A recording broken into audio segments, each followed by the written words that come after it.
WMOकडून भव्य रक्तदान शिबिर आयोजित। 1 सप्टेंबर 2024 ठाणे येथील महादेव मंदिर या ठिकाणी वर्ल्ड मराठा ऑर्गनायझेशन मुंबई ठाणे नवी मुंबई परिवार आयोजित रक्तदान शिबिरात 160 रक्तदात्यांनी नोंदणी केली आणि 125 रक्तदात्यांनी रक्तदान केले। यासाठी आलेल्या सर्व रक्तदात्यांचे मनपूर्वक आभार। तुम्हाला महाराष्ट्रामध्ये कुठेही कधी रक्ताची गरज पडली तर ते मिळवून देण्याची जबाबदारी WMO टीमची राहील। यासाठी प्रत्यक्ष अप्रत्यक्षपणे मदत करणारे ॲडमिन, स्वयंसेवक आणि कर्मचारी यांचेही मनपूर्वक धन्यवाद।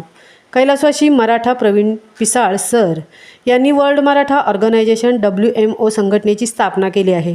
हा उपक्रम संघटनेचे कार्याध्यक्ष श्री अवधूत सूर्यवंशी आणि कार्यवाहक श्री निलेश पिसाळ यांच्या मार्गदर्शनाखाली WMO मुंबई ठाणे नवी मुंबई परिवार यांच्या सहकार्याने पार पडला।